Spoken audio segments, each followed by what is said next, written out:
My name is Will Diaz, and I'm unemployed, just out of the oil field. Now going on over 1 month of not working. And I like it. I really do. I actually have more time with my kids. I actually feel like I have more money now. And all my shit's getting paid. Thanks, Tanner. You're welcome. Tanner and I used to work together in the oil field. I'm Tanner. I too am unemployed from the oil and gas industry. I'm going on 1 year. Did 6 months on paid leave, if you will. Thank you to Pennsylvania unemployment. And right when I was starting to get back into the groove of looking for a job, I broke my shoulder. Went back to school full time, so I'm a full-time student. I have 2 kids and living at home with my mom, so I'm kind of regressed and progressing at the same time, if that makes any sense. No, it does. That's cool, like, because we all have kids. All 3 of us, we have kids. Tanner has kids. You have 2, right? I have 2. I have 2. 3, my stepdaughter, and my 2 little ones. And Rob also has some kids as well. I'm Rob. I'm actually employed. I've been working for the last about four years, but I've experienced that time when you're not working. I was doing freelance work back then, but you know, I do know the sense of that freedom in a way, and what can happen in moments like that. And it almost feels like even though I am working, there's little time to do other things sometimes. You know, there's so much things we want to do, and trying to juggle all that. I do have 4 kids, and they range. You know, one's already in college, all the way to 1st grade. So it's a very spectrum. Very broad spectrum of ages here. But yeah, I'm here to have the counterpoint or whatever you want to. Well, it's hard, right? Because like when our parents or maybe our grandparents were growing up, you know, they had a lot of kids. They had a farm or they had a ranch. Like my grandparents did. I mean, it wasn't a big ranch or anything, but they did have a place to, you know, where the kids helped out. I mean, nowadays you have kids and there's nothing to till or nothing to sow. I mean, there's nothing to harvest. You have to you raise them so they can become better people. Go to college, which I think now college is a joke in my opinion. I mean, I went to college, I did the whole thing, but the way we live nowadays and the society we have and the way businesses are and the economy, that's why I went into the oil field, because I could get paid more there working with my hands than, you know. Good working with your brain. Yeah. I mean, with the exception of being an attorney or a doctor, one thing I learned from this gentleman that I worked for a little while when I left one communications company right before I got into the oil field was this guy at the time was 33, probably earned right over $1 million a year with a communications company and had 0 college. He had never set foot in a college. And the one thing he taught me was the majority of things that you can do for a living, it's all based on certifications. And so he was really focused on what it was that he did on the VoIP telecom side, as opposed to going to school for communications, and by the time he's done with it, everything's outdated and it kind of doesn't matter anymore. We can only hope that our kids do better than what we are, and I think that's what the struggle is right now, is just trying to make sure that our kids don't pay for the sins of their fathers. You know, on that note, just to preface where I work, I do work at a college, and there's a lot of things that we see back behind the scenes of working at the college, and a lot of the politics and a lot of the trends that seem to be happening. What I've heard before, I wish I could quote where I heard this from, but if we think about it, high school is not the marker what we should be gauging ourselves anymore. If we were to do that, high school has stayed the same all the way through, 1 through 12, or kindergarten through 12th grade. But the world has changed. And if you really think about it, when these kids are doing the AP classes and getting their college associate's degrees while they're in high school, that should actually become the norm. I, the norm. I agree. That sounds like a really good idea. And you know, we need to give them those skill sets right off the bat to make them compete with what's out there. And I'm talking about abroad and around the world. I mean, you have to have a specialized skill set already out, or you know, we're going to be like there's a bunch of people out there with college educations. Ask a waiter, ask a waitress, ask anybody that's working in the industry. Hey, do you have a college education? And more than likely, somebody's gonna say, yeah, I either have some college or I have a degree, but this is where I'm at. The one thing that I remember is my sister had a friend back in the day. She got a 4-year degree from Duke University, came back home and got a job as a bartender and working for a temp service. She got hired on with the department that she was with from the temp service, working payroll, but a 4-year degree from Duke, and that got her nowhere. You know what it got her? It got her like a $60,000 debt is what it got her. Yeah, true, very true. I'm sorry, go ahead. No, as far as touching on changing what high school should be, you know, there's a lot of it to me that's pointless. I think things that they should be teaching in high school should focus on how to balance a checkbook. You know, I'm taking a communications class right now, and they're just now teaching me how to properly write a resume. You know, balance a checkbook, how to budget groceries, you know, realistic expectations of what living expenses are, because these kids, you know, 27 years old and they're still living at home with mom. You know, mind you, I moved out when I was 17. I was gone for 15 years. I just moved back when I needed help, you know, but it seems like from my little brother to myself and this generation gap, it's just a world of difference on what people are trying to do for themselves.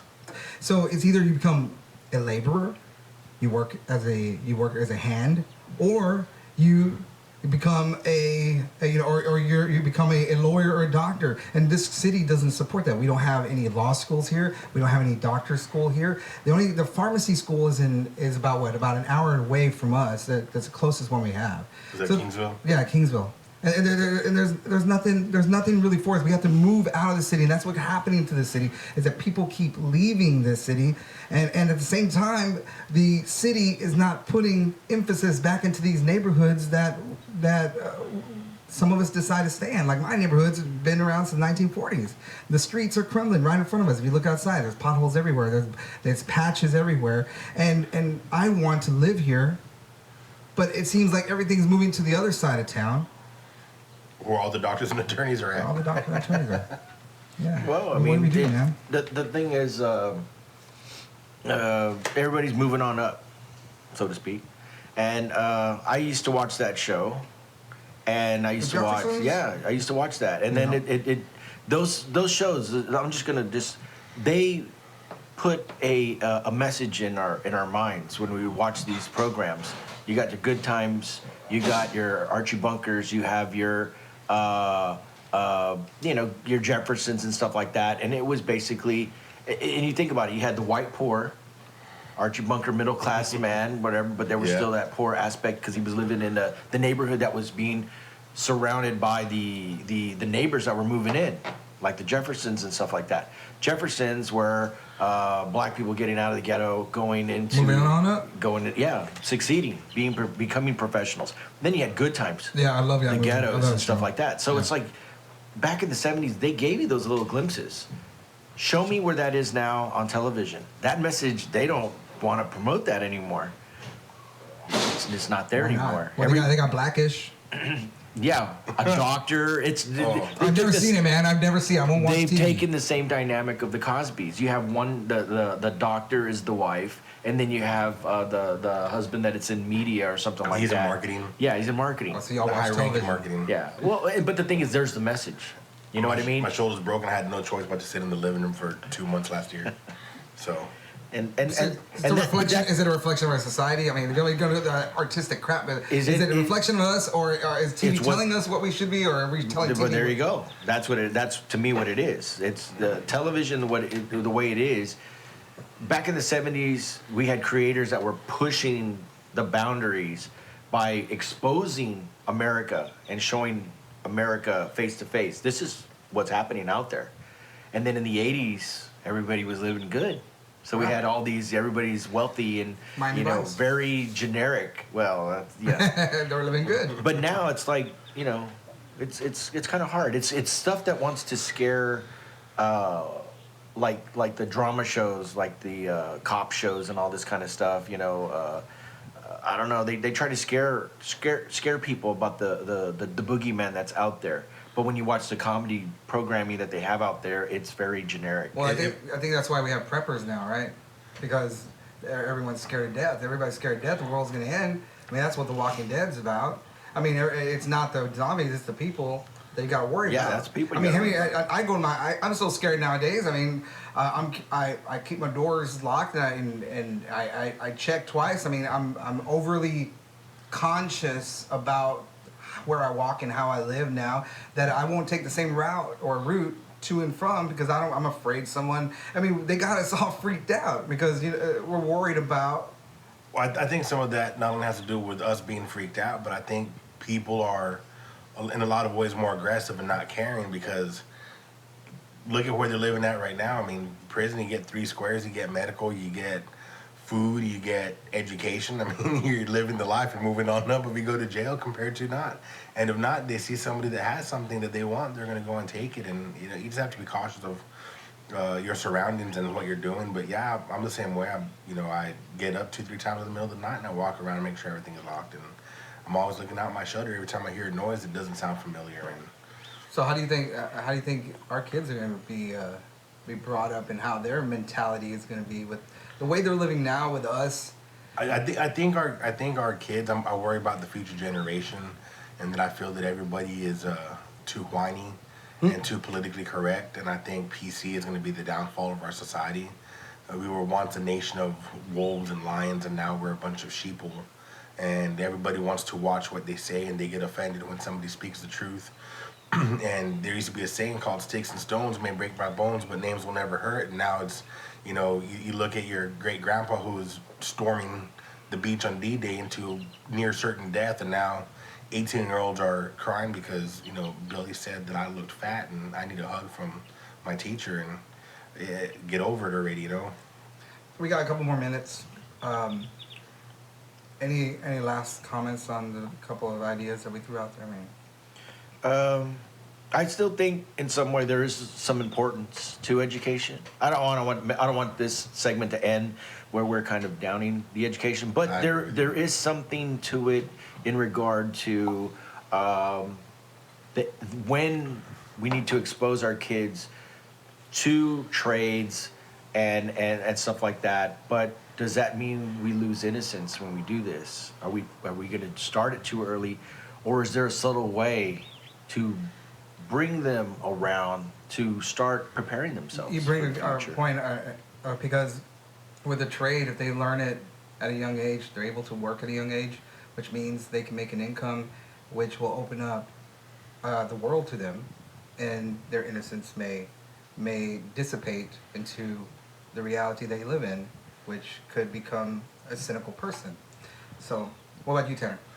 As far as introducing your kids to a trade or into education, I think one of the biggest things we need to do is get them off the television, get them off the computer, get them outside, get them to a museum, and see where they're naturally drawn to. Are they naturally drawn to building blocks?